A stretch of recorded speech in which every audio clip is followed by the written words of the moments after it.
काही पोपट जे कुत्री भुंकत होती ना, की राजसाहेबांनी जे बोलतात ना आरोप करता ईव्हीएमचा, मग ते स्पष्ट करून दाखवावं. मला त्यांना हे सांगणं आहे की बाबा रे बघ, एवढा भुंकत होतंस ना आजपर्यंत, हे राजसाहेबांनी आज स्पष्ट करून दाखवले.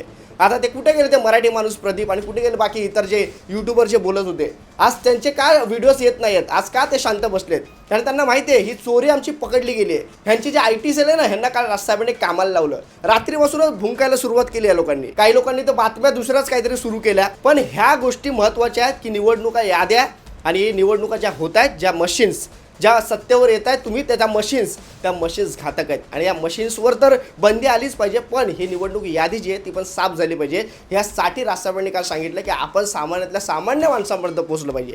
आज मी कुठल्या मनसेच्या पदावर नाही आहे, पण तरी पण मी स्वतः माझ्या या मनसेच्या पदाधिकारी जितके आहेत त्यांच्यासोबत उभा राहणार. मी स्वतः त्यांना बोलणार की मला ते काम द्या. मी स्वतः ती यादी घेणार आणि त्याच्यावर बघणार. मी तुम्हालाही दाखवणार की किती दुबार मतं आहेत आणि किती खोटे ॲड्रेस आहेत, किती फोटो जे आहेत ना ते नसलेले फोटो आहेत किंवा चिपकवलेले फोटो, त्या सगळ्या याद्या मी पुढे तुम्हाला दाखवणार आहे. मित्रांनो, तुम्ही एक सामान्य माणूस जर का असाल, हे तुम्हाला जर का या देशावर या महाराष्ट्रावर प्रेम असेल ना, तर तुमची ही तळपायची आग अशी मस्तकात गेली पाहिजे आणि तुम्ही स्वतः या याद्या मागून काम त्याच्यावर केलं पाहिजे. उद्याचा मोर्चा 1 नोव्हेंबरला आपण त्याच्यामध्ये सहभागी झालं पाहिजे. पण उद्याच्या या मोर्चामध्ये मित्रांनो या, कारण मित्रांनो हा मोर्चा फक्त राजकीय मोर्चा नाही आहे. हा मोर्चा लोकशाही आहे ना ती वाचवण्यासाठीचा मोर्चा आहे. हा मोर्चा हुकुमशाहीच्या बाजूने जो चाललाय ना, हे ईव्हीएम आणि या सगळ्या गोष्टी याच्या विरोधातला मोर्चा आहे. मित्रांनो, खरंच हे जर का सत्य असेल ना तर याचा निकाल लागलाच पाहिजे. मी काय थेट यांच्यावर आरोप नाही करत आहे, पण हे आता जर का असं दाखवतात हे असं होऊ शकतं, तर मला असं वाटतं सामान्य माणसाने उठून जागा होणं गरजेचं आहे. कारण राजसाहेबांनी पण काल सांगितलंय, प्रत्येक वेळेला देशांवर संकट आलं की महाराष्ट्रापासून सुरुवात होते. आज ही सुरुवात जी महाराष्ट्रापासून झाली पाहिजे. उद्याचा आवाज हा दिल्लीत गेला पाहिजे आणि दिल्लीत आवाज गेल्याच्या नंतर महाराष्ट्रातला मराठी काय आहे ते मला असं वाटतं आपण सांगणं गरजेचं आहे. आज तिकडे बिहारमध्ये निवडणूक आहेत.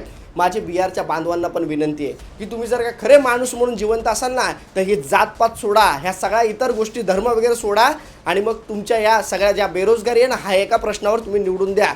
जे कोणाला निवडून देत आहेत, तुम्ही फक्त जातीवर निवडून देता, तुम्ही फक्त धर्मावर निवडून देता ना, आणि मग तुम्हाला हे बेरोजगार करतात आणि मग तुम्ही तिकडून इकडे येतात आणि इकडे तुम्ही शिव्यांचे पात्र होतात. काही लोकांचे व्हिडिओ बघतो मी, ते लोक स्वतः सांगत असतात, इन्फ्लुएन्सर तिकडचं चांगलं काम करतात, जे बिहारचे इन्फ्लुएन्सर आहेत ते स्वतः सांगतात की आमच्या इकडे ही परिस्थिती आहे, पण लोक तरी पण ह्याच लोकांना मतदान करतात. तर मला असं वाटतं हेच ते कुठेतरी आता महाराष्ट्रामध्ये येऊन ठेपले. त्या महाराष्ट्रातला मराठी माणूस आपण बोलतो ना सुशिक्षित आहे, सुज्ञ पण तुम्ही असायला पाहिजे. आणि हे सुज्ञ असण्यासाठी तुम्हाला उद्याच्या मोर्चामध्ये सहभागी व्हावं लागेल.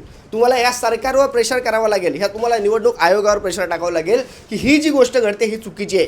मला तुम्हाला हे सांगायचं, तुमच्या वेळेतला तुम्ही 5 मिनिटं कामातून वेळ काढा आणि हा जो राजसाहेबांनी काल जो व्हिडिओ दाखवला आहे, त्या 2 माणसांनी जे प्रेझेंटेशन दिलेलं आहे ते आपण लोकांपर्यंत घराघरात पोहोचवलं पाहिजे की अशा प्रकारची ह्या ईव्हीएममधून चोरी होऊ शकते. मी बोलत नाही की त्या ईव्हीएममधून ह्यांनी चोरी केली, पण ही अशा प्रकारची चोरी होऊ शकते आणि आपण सावधान राहिलं पाहिजे आणि आपण याच्या विरोधामध्ये आपण उद्याच्या मोर्चाला सहभागी झालं पाहिजे. ह्या मोर्चाला सहभागी होणं म्हणजे काय, तर ह्या ईव्हीएमला तर विरोध आहेच, पण ह्या मतदार याद्या आहेत ना त्या पण स्वच्छ झाल्या पाहिजे.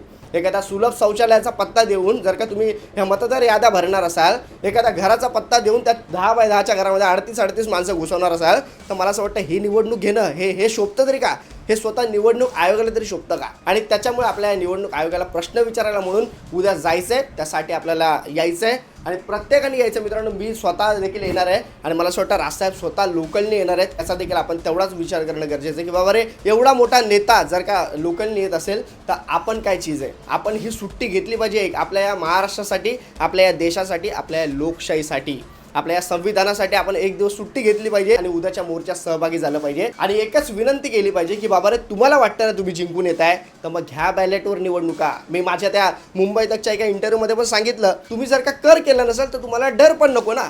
जर का तुम्हाला वाटतंय तुम्ही खरंच जिंकलेला असाल तर तुम्ही बॅलेटवर निवडणुका घ्या. कारण जेव्हा विधानसभेची निवडणूक झाली, जेव्हा बॅलेटवरच्या मतमोजण्या झाल्या 1 तास आधी, तेव्हा बॅलेटवर कोण पुढे होतं, हे दोघं बरोबर होते, महायुती आणि महाविकास आघाडी. मनसेच्या 1-2 सीटा होत्या पुढे. पण नंतर काय झालं, ईव्हीएमचा सगळा काढला रिझल्ट आणि मग ईव्हीएमच्या ह्याच्यामध्ये आपण पाहिलं काय झालं. धाड एकनाथ शिंदे, धाड हे आपले अजित पवार, हे भाजपचे मतदान पुढे गेले आणि आपल्या मनसेचे 0 आणि आपल्या शिवसेनेचे 18, 19, 20 असेच सगळे. याला काय अर्थ आहे? ह्या निवडणुका घेऊनच काय फायदा? जसं राजसाहेबांनी सांगितलं ही मॅच फिक्सच आहे, तर मी ही मॅच लावायची तरी कशाला. मला असं वाटतं मित्रांनो, ह्या सगळ्या राजकारणाच्या गोष्टी समजून आपण इग्नोर न करता कामा नये. हे आपल्या पुढच्या येणाऱ्या पिढीसाठी घातक आहे. आणि त्याच्यामुळे आपण ह्यासाठी आता एकत्र येणं गरजेचं आहे आणि या निवडणूक आयोगाला जाब विचारणं गरजेचं आहे. जोपर्यंत ही यादी क्लिअर करून देत नाही आम्हाला तोपर्यंत निवडणुका घेऊ नका आणि निवडणुका घेतल्या तर या बॅलेटवरच घ्या. ह्या 2 गोष्टींसाठी आपण सक्षम राहिलं पाहिजे. मी तर बोलतो साला ह्या विधानसभेच्या निवडणुका परत घ्या. मी तर बोलतो कारण हे काय जिंकून थोडे आलेले आहेत. जर का असं असेल तर तुम्हाला काय वाटतं मला हे देखील कमेंटमध्ये सांगा मित्रांनो. आणि उद्याच्या मोर्चामध्ये तुम्ही येत आहे का हे पण सांगा. मी तर येतोय उद्या. बाकी तुम्ही उद्याच्या मोर्चाला लोकांना येण्यासाठी प्रोत्साहित करण्यासाठी फक्त कालचा तो राजसाहेबांचा व्हिडिओ दाखवा की कशी ही चोरी होऊ शकते. आणि हा व्हिडिओ तुम्ही दाखवल्याच्या नंतर ते स्वतः बोलतील अरे मी येते किंवा मी येतो आणि मग त्यांना पण घेऊन या. उद्या बॉसने सुट्टी दिली नाही तर नोकरीला फाट्यावर मारा.